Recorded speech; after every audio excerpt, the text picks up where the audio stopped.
Почитувани, добар ден. Гостен во неделното интервју на Радио Слободна Европа е директорот на Државната агенција за поддршка на туризамот во земјава Љупчо Јаневски.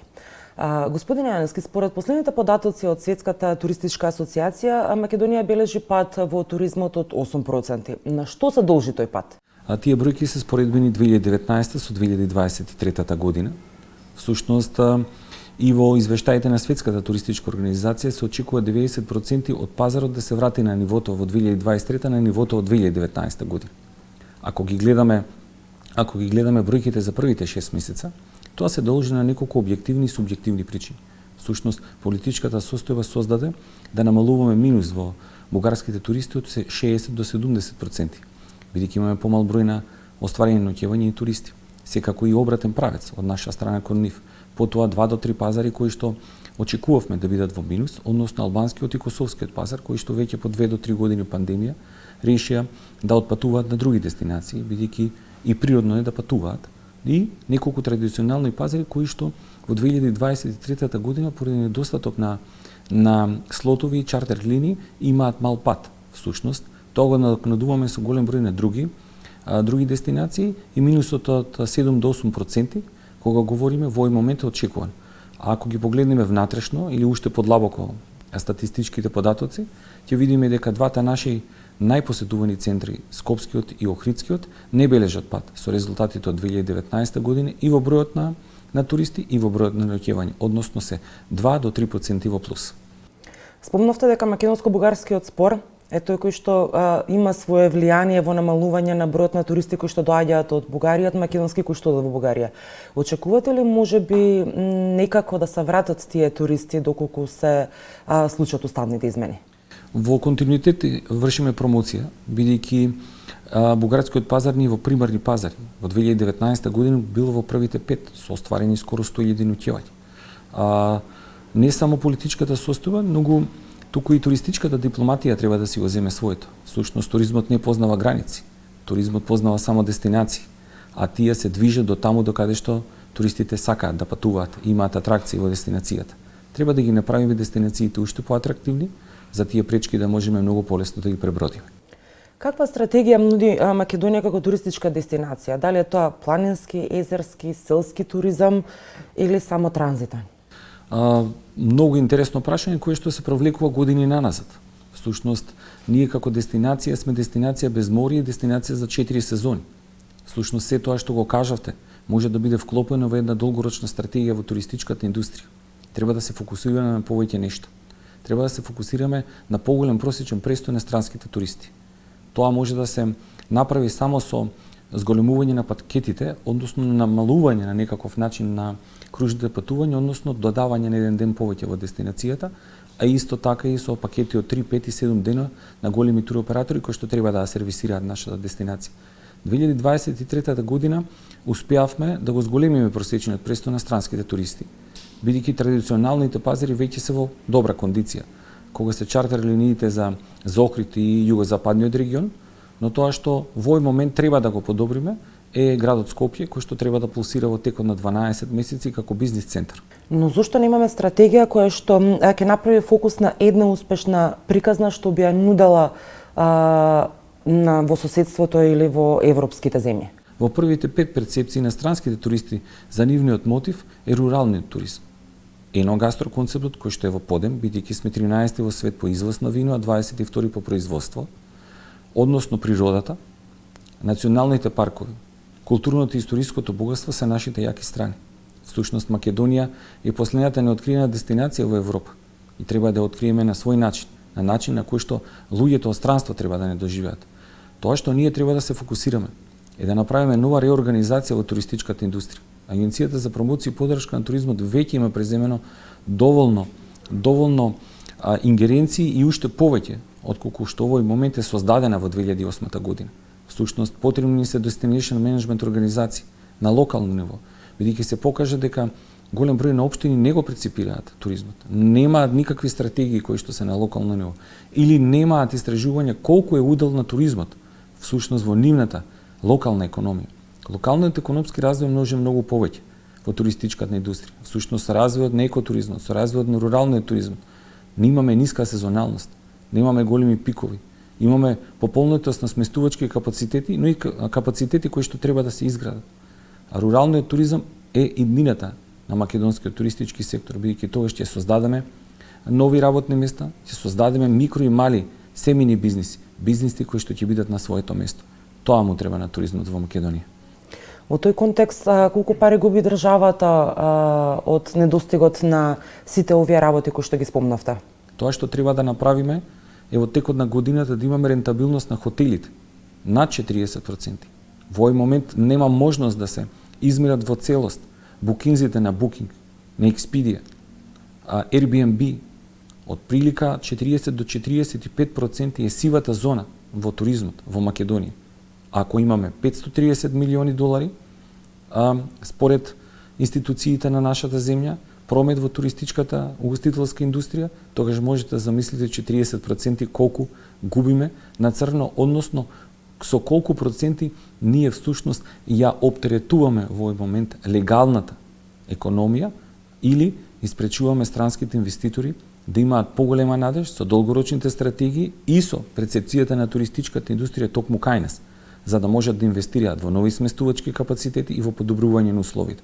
Односно, нашето барање кое што неколку пати во последните 5 години го повторивме до владата е дека треба да се создаде туристички инспекции, туристичка полиција како и сите земји во Европа. Во однос на мерките, какви мерки се презема од државата по вашето барање за воведување на вакви тела кои што би влијаат во намалување на таа сива зона? Процесот е долг, но тој не треба да застане.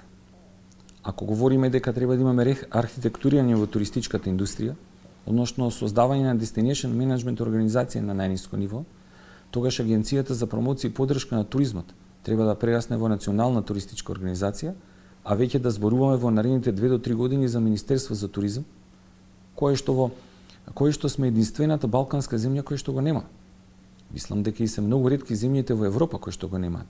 А тоа е со одредени други министерства, како Министерство за култура и туризам, Министерство за туризам и млади, Министерство за туризам или Министерство за туризам и спорт. На таков начин ќе го подигнеме туризмот на уште повисоко ниво, ќе креираме политики на иста маса и ќе докажеме дека туризмот не само што може повеќе, него може и многу подлабоко да влие позитивно во македонската економија, да амортизира некои негативни влијанија во истата, а услугата веќе е 70 до 80%. Најавивте дека ќе го промовирате туризмот во соседството и во европските земји, но во земја инфраструктурата е еден од најголемите проблеми. Автопатот до Охрид се прави една деценија, патот до Крце е полн со дупки. Ако се оди до Косово или преку Косово, и таму автопатот се уште бавно се гради. Меѓународно не сме поврзани со железница, а и тие возови што ги имаме не се ни чести, ни брзи. Како еден турист да стигне до Македонија, па и да шета низ неа? Не само тоа, ние имаме и некои одредени други пречки. Но тие треба да ги гледаме како предизвици. Тоа што треба да се направи во последните 10 години воопшто не е ни тема на разговор.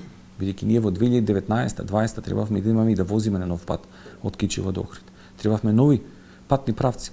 Но сепак многу пати институцијата како Агенцијата за промоција и поддршка на туризмот е детектирана. Значи ние нешто вредиме во перцепцијата на луѓето. Ние сме тие кои што вршиме притисок врз другите министерства и се трудиме заедно со нив да ја покажеме сликата. Во овој момент имаме голем број на авиолинии, редовни, кои што сме поврзани, но тоа не е доволно, бидејќи тие или се со сезонски карактер, или патувањето и покрај тоа што е кратко е доста скапо. Потребна ни е железница, потребна ни е инфраструктура, потребно ни е во наредните 10 години да работиме на теми кои што ќе не поврзат многу повеќе. Не е својствено во овие години или во 2023 година ние да возиме по вакви патишта. Всушност е многу тешко да се промовира државата во која што можеби е полесно да се стигне од соседството, отколку да се патува внатре во нејзе. Дали правите проценка колку штета предизвикува лошата инфраструктура на развојот на туризмот во земјава? Ние можеме да кажеме во овој момент паушално, бидејќи тие студии ги немаме, а треба да бидат направени не само од страна на владата, туку треба да бидат направени од страна на агенцијата, доколку и се овозможи буџет за тоа, Министерството за економија и сите релевантни институции како коморите за туризам и здруженијата, па дури дури институтите кои што треба да работат на тоа. Процентот е доста голем, верувам дека е доста голем, бидејќи се она што можам да го видам од теренот е во мала рака загрижувачки. Ако сакаме во патната инфраструктура да зборуваме, колку имаме означени туристички локалитети во државата кога патуваме. Како да го преместиме тоа, односно тој гап додека бидат наместени туристичките знаци по нашите автопатишта и в 2024 година кога ќе обележуваме патно сите 225 винарии, создавајќи дополнителни дегустацијски центри и промовирајќи го еногастро концептот. Не е возможно да се патува ако немаме апликативни решенија, ако немаме дигитализација во туристичката индустрија. Годинава земјава се стреми да оствари половина милиарда долари промет од туризмот. Но за споредба соседна Албанија само во летниве месеци оствари прометот од прилика од 4 милиарди евра. Во меѓувреме инвестираше многу во патната инфраструктура, но и во промоција во Италија, каде што доби пораст од 50% од италијански туристи, па дури италијанската премиерка Мелони беше на посета во Албанија, дел од својот одмор го помина во Валона. Како Македонија да се обиде да го достигне успехот на Албанија и да го земеме в предвид фактот дека Македонија нема море? Ако 2021 година бевме втори во светот, според Светската туристичка организација, по бројот на странски туристи 139%.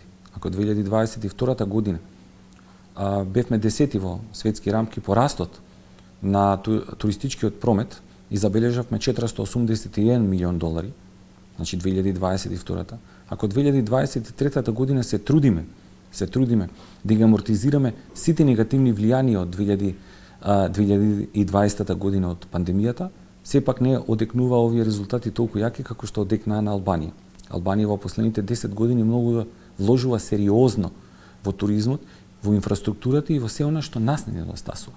Во рамките на отворениот Балкан може тоа да не биде не хендикеп, туку прилика, бидејќи ако ја погледнеме дестинацијата, таа веќе брои 12 милиона домашни туристи. Тука е Албанија, тука е Србија, тука е нашата земја. Всушност ние треба да се прилагодиме на тие услови, да овозможиме многу брзо конектирање со истите, да овозможиме нашите туроператори да се охрабрат и поголем број на кружни патувања и да бидат носители на турите, а не да бидат само сервисери на големите туроператори и исто така кампањите кои што треба да бидат многу повидливи. Светската туристичка организација ги детектираше проблемите во Агенцијата за туризам.